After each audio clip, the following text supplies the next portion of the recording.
है। ये देख के उसकी पत्नी उस पे बहुत चिढ़ती है। हे गाय माता, तुम्हारी सेवा करने से मुझे बहुत सुख मिल रहा है। मेरी पत्नी भोली है, उसकी बातों का तुम बुरा मत मानना। देखना, वो एक दिन तुम्हें खुद स्वीकार कर लेगी। नहीं मालिक, मुझे किसी भी बात का बुरा नहीं लगा। मुझे इतने अच्छे मालिक मिल गए, और क्या चाहिए। और मालकिन का तो मैं दिल जीत ही लूंगी। सविता को हमेशा अपनी बेटी गंगा के रिश्ते की चिंता रहती थी, क्योंकि उसका कोई रिश्ता नहीं हो रहा था। इस बात के लिए वो हमेशा अपने पति को कोसती रहती थी। कैसे बाप हो तुम, मुझे तो समझ में नहीं आता। तुम बाप हो या कसाई, अपनी बेटी की बिल्कुल भी चिंता नहीं है। आस पड़ोस में गंगा से छोटी लड़कियों की शादी हो गई है, बस हमारी गंगा रह गई है। घर में पड़ी पड़ी बूढ़ी हो जाएगी। कितनी बार कहा है तुम्हें, चिंता ना करो, हमारी बेटी का भविष्य अच्छा ही होगा। उसकी किस्मत में सब अच्छा अच्छा लिखा है। हाँ, तुम पूरा दिन उस गाय का ख्याल रखो, फिर कैसे अच्छा अच्छा होगा। जितना उसका ध्यान रखते हो, उतना कभी अपनी बेटी का रखा होता तो आज ये दिन नहीं देखना पड़ता। जिस गाय से तुम इतनी नफरत करती हो ना, जिसे तुमने अपने घर में कदम नहीं रखने दिया, देख लेना, एक दिन उसी के भाग्य से हमारी बेटी का एक अच्छे घर में रिश्ता होगा और बड़े ही धूमधाम से शादी भी होगी। हाँ माँ, शायद बाबा सही कह रहे हैं। तुम ऐसे ही चिंता करती हो। मैं मालिक को कैसे बताऊं, मुझे शर्म आ रही है। क्या बात है लक्ष्मी, तुम इतना शर्मा क्यों रही हो? मालिक, मैं गर्भ से हूँ। कुछ ही दिनों में मेरा बच्चा आने वाला है। क्या बात कर रही हो तुम लक्ष्मी, क्या ये सच है? मैं सही कह रही हूँ मालिक, फिर मैं दूध भी देने लगूंगी। आप मेरा दूध बेचना, जिससे आपकी थोड़ी मदद हो जाएगी। मालिक, मुझे इस बात की खुशी होगी कि अब मैं आपके किसी काम आ पाऊंगी। मेरा दूध आपके काम आएगा। हाँ लक्ष्मी, तुम सही कहती हो। अरे भाग्यवान, सुनती हो? क्या हुआ है, क्यों चिल्ला रहे हो? बात खुशी की है, हमारी लक्ष्मी गर्भ से है। अच्छा, तो क्या करूं, लड्डू बांटूं? गर्भ से है तो तुम इस बात की खुशियां मनाओ, मुझे कोई खुशी नहीं है इस बात की। जहाँ सविता को बेटी के रिश्ते की चिंता सताती रहती थी, वहीं उसका रिश्ता लक्ष्मी के आने के बाद बहुत जल्द ही एक अच्छे घर में हो जाता है। गंगा बेटी, आज मैं बहुत खुश हूँ। मैंने कभी सोचा भी नहीं था कि मेरी बेटी का रिश्ता इतने अच्छे घर में होगा। देखा सविता, मैंने कहा था ना, लक्ष्मी के घर आने से हमारी बेटी का एक अच्छे घर में रिश्ता होगा, उसके भाग्य से। तुम बातें ना किया करो जी, ये जो कुछ भी हुआ है हमारी बेटी के अपने भागों से हुआ है। हाँ नहीं तो। फिर थोड़े दिनों में लक्ष्मी एक बछड़े को जन्म देती है।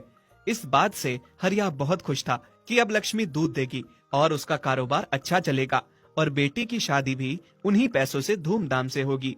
लक्ष्मी खूब भर भर के दूध दे रही थी और हरिया दूध बेच के बेटी की शादी के लिए इकट्ठा कर रहा था। फिर जैसे ही गंगा की शादी करीब आने लगती है, सविता को इस बात की चिंता सताने लगती है कि शादी के खर्च के लिए पैसे कहाँ से आएंगे। उफ, कहाँ से आएगा पैसा? रिश्तेदारों के सामने बेइज्जती हो जाएगी। हे भगवान, कहीं हमारी नाक न कट जाए। तभी सविता की नजर लक्ष्मी पे पड़ती है। अरे वाह, मेरी नजर पहले इस गाय पे क्यों नहीं गई? इसको बेच के अच्छे खासे पैसे आएंगे। और मेरी बेटी की शादी में थोड़ी मदद हो जाएगी।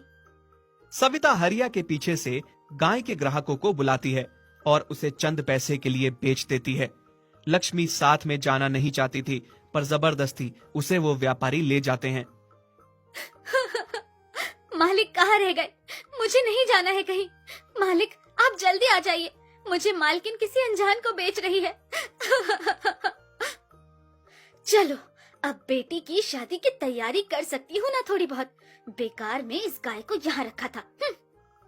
शाम को जब हरिया घर आता है और जब लक्ष्मी को नहीं पाता तो बहुत दुखी होता है।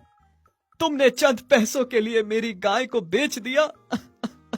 क्या बिगाड़ रही थी वो तुम्हारा? तुम बेकार में चिंता कर रहे हो, ऐसे ही पड़ी रहती थी वो गाय घर में। चलो, उसे बेच के 4 पैसे तो आए ना, बेटी की शादी में काम आ जाएंगे। रिश्तेदारों के सामने नाक थोड़ी कटवानी थी मुझे। हाँ। पैसों की लालची औरत, तुम्हें पैसे ही चाहिए थे ना? वो मेरी जिम्मेदारी थी, मैं जहाँ से भी ला कर देता। उसका दूध बेच के मैं पैसे इकट्ठा कर तो रहा था बेटी की शादी के लिए। हरिया और सविता की अभी बहस ही चल रही थी कि तभी गंगा के ससुराल से उसका ससुर आता है और रिश्ता तोड़ देता है। ये आप क्या कह रहे हैं भाई साहब? ऐसे न करिए।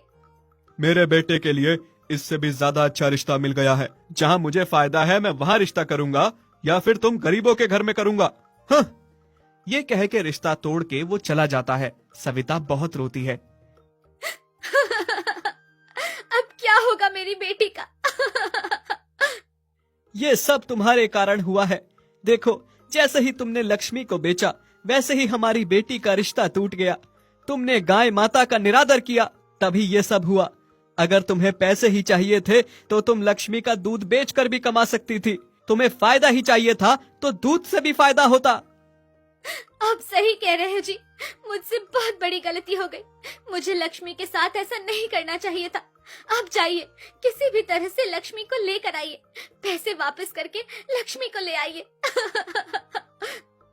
हरिया और सविता दोनों लक्ष्मी को वापस ले आते हैं। उसके बाद सविता लक्ष्मी की खूब सेवा करने लगी और देखते ही देखते कुछ ही दिनों में लक्ष्मी के वापस आने से गंगा का पहले से भी एक अच्छे घर में रिश्ता हो जाता है। सविता खुश होकर लक्ष्मी को प्यार देती हुई उसके सर पे हाथ फेरती है। सच में लक्ष्मी, तुम बहुत भाग्यशाली हो। हमारे घर में तुम्हारे कदम आने से पहले से भी अच्छे घर में रिश्ता हुआ मेरी बेटी का। समझ में नहीं आता तुम्हारा शुक्रिया अदा कैसे करूं। नहीं मालकिन, मुझे धन्यवाद करने की जरूरत नहीं है। मुझे आपका प्यार मिल गया, वही काफी है मेरे लिए। जो सविता लक्ष्मी को अपने घर में कदम नहीं रखने देती थी, आज वही सविता उसको घर के अंदर लाकर उसकी खूब सेवा करती है और फिर गंगा की भी खूब धूमधाम से शादी हो